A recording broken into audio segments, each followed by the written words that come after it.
Good evening, Dr. Zakir Naik. This is Mary. I'm a Christian and a banker by profession.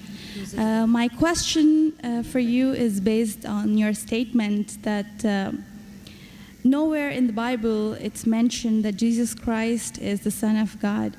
And based on my knowledge and understanding of Bible, I have picked up two verses to quote, and I would like only your clarification in the light of Islam. The first one is Matthew chapter 3, verse number 17. And lo, a voice from heaven saying, "This is my beloved Son, in whom I am well pleased." The second is John chapter 3, verse number 16. For God so loved the world that he gave his only begotten Son. So whosoever shall believe in him shall not die but have everlasting life. That's right. You don't have to tell him this verse is enough. He'll tell you which one it is. He'll tell you the whole life. Sister, just to correct your statement, you made a question saying that I said that nowhere in the Bible it says that Jesus is Son of God. I never said that nowhere in the Bible is it mentioned that Jesus is Son of God. I said there is not a single unequivocal statement in the complete Bible.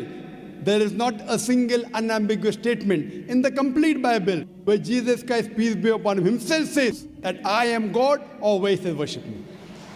I never said the Bible does not say Jesus is Son of God. What I said, there is not a single unambiguous statement, not a single unequivocal statement in the complete Bible where Jesus Christ, peace be upon him, himself says that I am God, or where he says worship me. If you point out any such two statements, I am ready to accept Christianity. If your question assumes that Son of God means Jesus is God, very well I'll reply to your question. Many Christians think that just by the statement Son of God means Jesus is God. Sister, do you know in the Bible, Adam is Son of God, Ephraim is Son of God, Israel is Son of God. God has got sons by the tons in the Bible. That means you haven't read your Bible, sister. So do you mean to say all of them are gods? Is Adam God? Is Ephraim God? Is Israel God? No. Son of God, sister, is a statement used if you read Romans chapter number 8, verse number 14. All those that are led by the Spirit of God, they are sons of God. Means if you follow the commandment of God, if I follow the commandment of God, I am a son of God. In this way, undoubtedly, Jesus Christ, peace be upon him, verily is the most beloved Son of God. Meaning, he is following the commandment of God. I have got no problem at all. If you say Son of God means persons who follow the commandments of God, like it's mentioned in Romans, all those who are led by the Spirit of God, they are sons of God. If I follow the commandment of God, you follow the commandment of God, we are called children of God. Very innocent statement, no problem. So as far as your Matthew is concerned, 3:17 I have clarified. Now coming to your second quotation of Gospel of John chapter 3 verse number 16. But what the Christian missionaries say, no, Brother Zakir, Jesus Christ, peace be upon him, is not a normal son. He is the begotten Son of God. And they quote Gospel of John, chapter number 3, verse number 16. For God so loved the world that he gave his only begotten Son. Whosoever believeth in him shall not die, but have everlasting life. Sister, simple question. What is the meaning of the word begotten? He has given it. No, what is the meaning of begotten?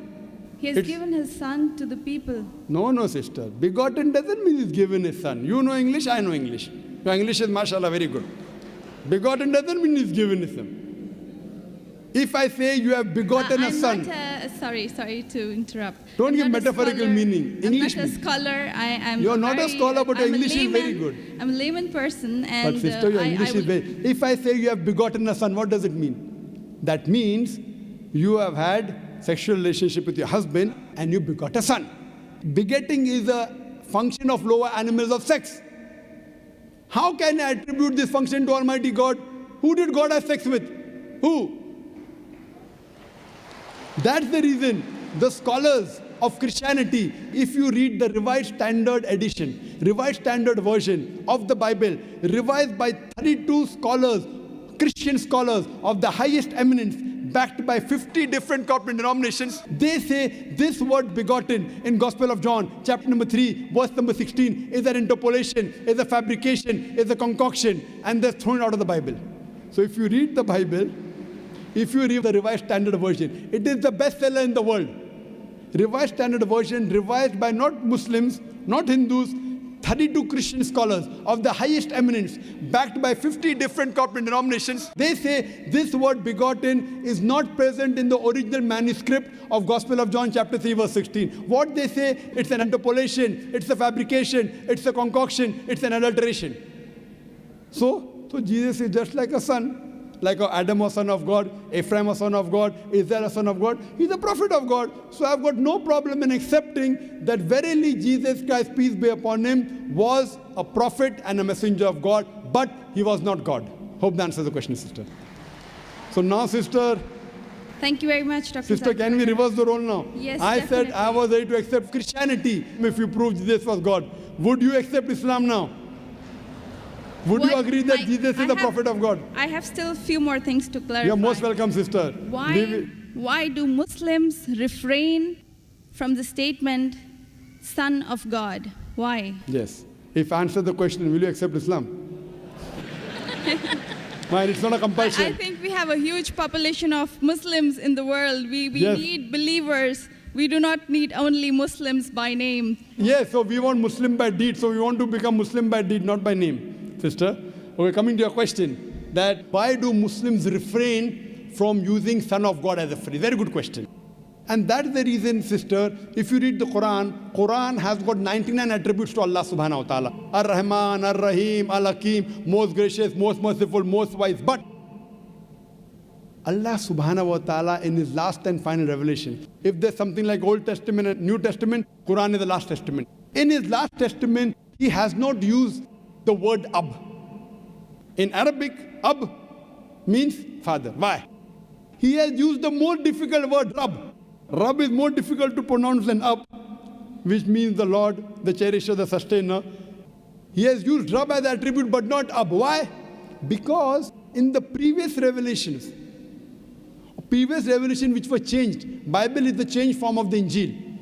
People have misunderstood the meaning of Son of God. They started thinking to be begotten son. For example, if I tell, young son, beta tumne acha sawal pucha. Son, you have asked a very good question. If a son asked a question of the age of 10, son, you have asked a very good question. But if I say, you begotten son, you have asked a very good question, he may punch me. He will not say, oh, Zakir is elderly, he may punch me. That means I'm abusing his mother. If I say, my begotten son, he'll get angry. I'm insinuating that I had sex with his mother. So son is innocent word. Begotten son is not innocent.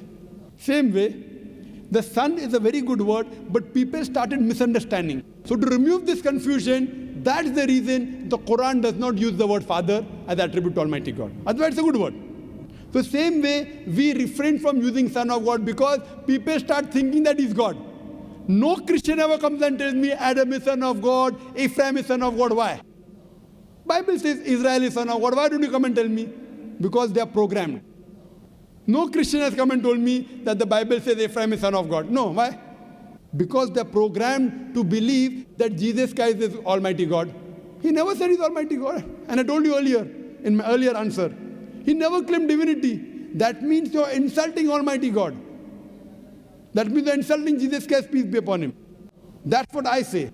If Christian means a person who follows the teachings of Jesus Christ, peace be upon him, we Muslims are more Christian than the Christians themselves. You know why? Because if you read the Bible, Jesus Christ, peace be upon him, it's mentioned in the Gospel of John, he was circumcised on the 8th day. We Muslims are circumcised, Christians are uncircumcised. Jesus Christ, peace be upon him, said that you have to follow each and every law of the Bible, each and every commandment. Gospel of Matthew chapter 5, verse number 17 to 20.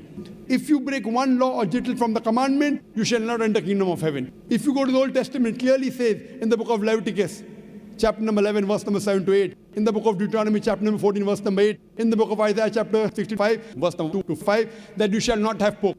Muslims don't have pork, but Christians have pork.